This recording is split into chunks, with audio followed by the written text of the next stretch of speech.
Hello YouTube, this is Forza Potenza and I am back with videos on YouTube. This is my first little thing I've called Handling Challenge. It's a very uncreative name. If I'd thought something cooler, you would have had an awesome name for this series. But yeah, this is just turn on Forza Motorsport 4. Yeah, I haven't got Forza Motorsport 5, so no videos will ever be coming out on that on this channel for the meantime. But for the long term, I'm probably not going to get any. I'm not going to get an Xbox One. I'm pretty certain on that at any point. Yeah, it's just better around. Anyway, so this is just a quick demo run, and as you can see, my driving is terrible.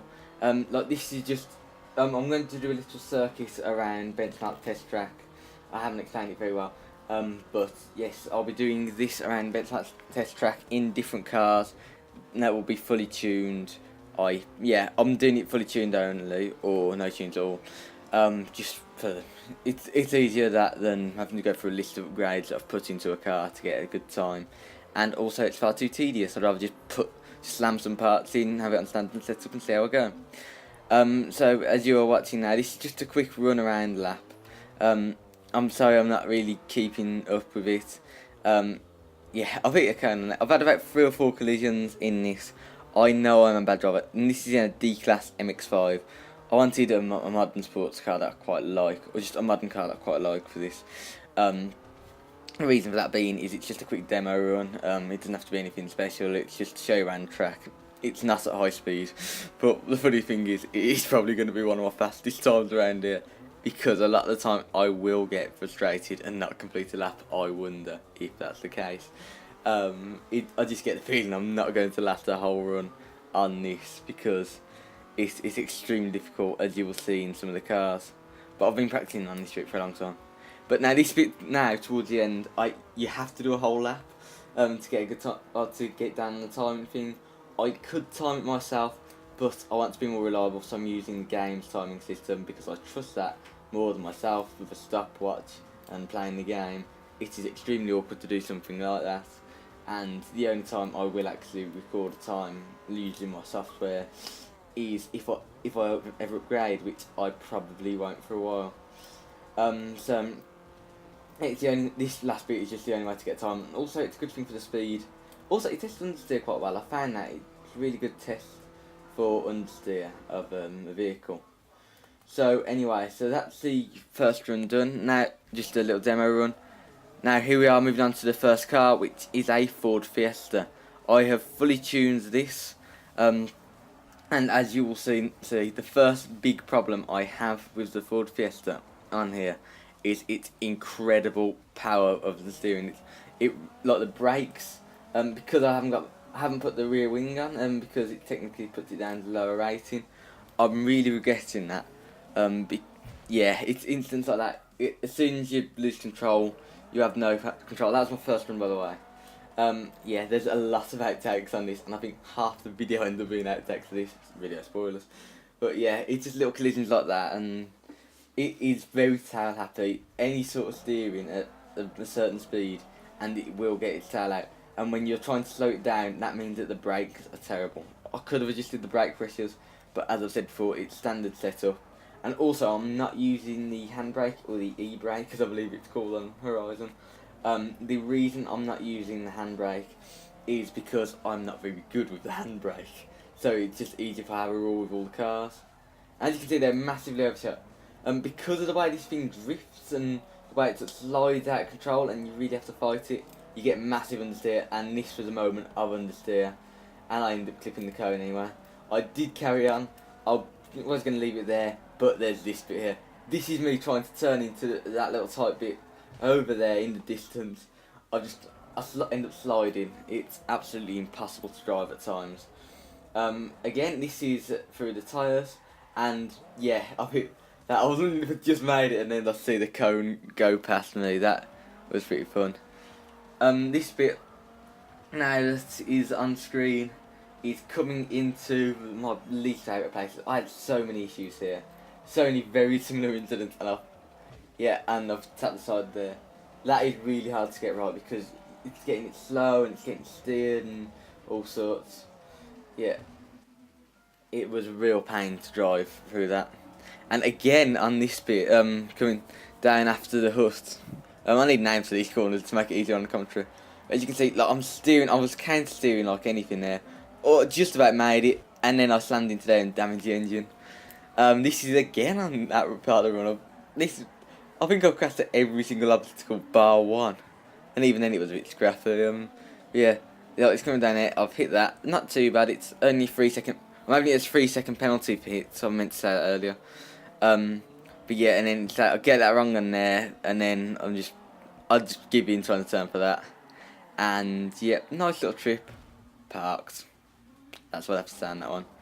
And once again, this bit, I've gone in way too deep, and I almost had it turned. If the barrier hadn't been there, I would have been alright there. That was probably my best one. Like the crashes there, or the closest I got on the first bit. And then yeah, that was a bit of a tank slapper. So yeah, I think eventually I did get time. I don't know if this is it. I need to record a lot better than I currently am. But yeah, that was a good turning through there. Yeah, trying to get tempo there. You can get a drift on, but with this car I would never dare get a drift on. Clip the cone a bit there. Oh, just missed that. Very tight.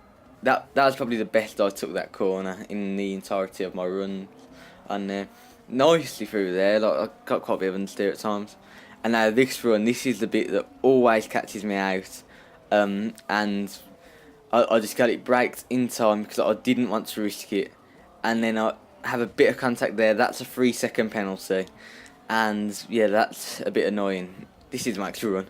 It's taking me side through. I've had to go a bit slower through there. I could take that in 60 miles an hour in some good cars. This, I have to be really careful and cautious. Round slalom in cones, and being very careful. And because you're doing quite slow speed through this, I don't want to get it too sideways or anything. I want to keep it nice and tidy. They're coming around this final cone, and then it's this bit here, the run down to the tyre barrier, well, the donut tyre barrier thing. Yeah, most cars I would get big on, but completely missed that. But at this point, I was really frustrated. I'd take about 10 or 15 minutes trying to get this car working. Some cars I can do in about 4 or 5 attempts. This one took me seriously about 20 or 30 attempts to get it right. So I was just going to stick with that. I know it's not the best, and I know I could probably go faster. If I can get bothered to put in the rear wing on it, I probably will try again with this car. So you can see now, coming around here, and say about the frame rate dropping, it's been 720p, because that's all my telly can do. So yeah, that was a bit awkward. Coming through into the last couple of corners here, drifting as always, and the understeer is terrible. I'm having to cover more ground because of the understeer. Even when I'm braking, it doesn't make much of a difference. So then I come through the tyre barrier and I cross the line. So my second car for this is the Chevrolet Bel Air, and the first thing this tunes up to S699, I believe. The first thing you will notice about this car is its width, and I had a bit of a collision there. That was me pretty much straight lining it, which shows how big this car is. It's quite wide.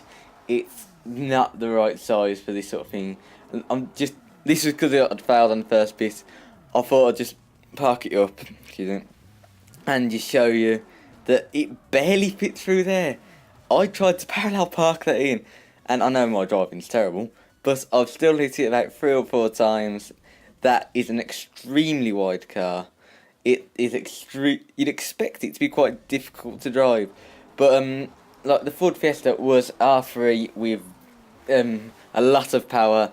It was an engine from Mustang, fully tuned, I think. Shelby GT500, absolutely fully tuned. So that was, and because I had no downforce and I couldn't do much of the brakes, it was a bit terrible. It's good at other stuff, trust me. I would race that car in any R3 race even. Anyway, but because this has about 925 horsepower, I believe. Or if not 925, it has a stupid amount of horsepower. It's S699. Because it's a bit heavier, it is actually sort of controllable with that power. It's not like the Ford Fiesta has a ridiculous power to weight ratio, and even on race tyres, it will slide and slide. This doesn't tend to do that. This is a very smooth to drive car. It does corner quite well, and as you can see, I can throw it in, and like when I throw it in like that normally, you'd expect it to not necessarily work out, but it pulls it off, and this car is absolutely incredible. It's one of those though, if it had a bit more power, if it had sort of your Ford Fiesta level of power, not that I've ever said that before, if it had the sort of level of power of the Ford Fiesta, this would be a complete pain to drive. But because it doesn't have the top speed or the launch, the acceleration, it's hard. It's not as wheel spinny. It's very good handling, and I think this might be the attempt that I do it on. If not, I think it's the one after. Because I've done about 10, 15, 20 minutes of recording trying to get the Ford Fiesta to the lap time. I spent so much time, just countless attempts, trying to get it working, and with this I really didn't. It took me about 4 or 5. Had a bit of a slide there, and got it controls. Yeah, that's the thing with this. It does slide quite a bit considering the sort of car it is. It's a lovely car to drive. It's a very smooth drift because of the weight over the front wheels and front engine, and because it's quite heavy anyway with all the chrome and that. Yeah, it was definitely this attempt that I set my best time. So we've gone past where the start finish straight normally is, and coming through the tunnel, like coming through helicopter corner, as I'm going to start calling it, just because I needed a name, so I did. We come through there, and because we're so turned and we're so planted, we can actually take it through there. Some cars you have to go to the second or third lamppost to do it, but we're coming here through the penultimate corner. I had a bit of a twitch there, and I didn't want to hit that thing, so I went a bit wide just to avoid the barrier. And now we are coming up to finishing the lap, and here we are through the tyres, and a cross the line clean run there. So my third and final car for this first episode is another American car. It is the Ford RS200. It is in R3 class. You just saw the PI, well not the PI, yeah, the PI there, and it is a crazy car. I thought this would be extremely good at this. This has a very short wheelbase, which helps with some of the tight bits like we are at now. It is a very small car, so it will definitely fit through all the gaps. It is an incredible car to drive, this. Considering it's got 925 horsepower when fully upgraded, which this one is, it is incredible. The understeer is non-existent. It doesn't oversteer. Well, it does oversteer a tiny bit, I think, I'm not sure, but it's near perfect handling, and this is an incredible car to drive on this run. As you can see, this is my first attempt. I don't think I've got this far on a first attempt ever with any car that I've ever tried in practice or in this video. And by the way, I'm saying that because I've done about 30 different cars, just testing them out, and I've done like a little leaderboard for myself, but that were not fully upgraded. This one is, and I think this is the first time I've ever got to the cones on the first one. I hit a cone there, which is a 3-second penalty, but for a first run this felt really solid. Fantastic car to drive. It is so grippy, and with braking for that I had a bit of an issue, but I'm not the best at braking for that anyway, and it was going so well, and I hit the tyre barrier there. I could carry on like that and just have another 3-second penalty, but it's the way it stops. If it's a brush against the wall, I can sort of carry the momentum, but if I'm going to lose momentum like that, there's no point. I had a bit of a spin out there, but I think it only took about 4 or 5 attempts, if not 3 or 4, to get a clean run in. I think this is actually a clean run, this one.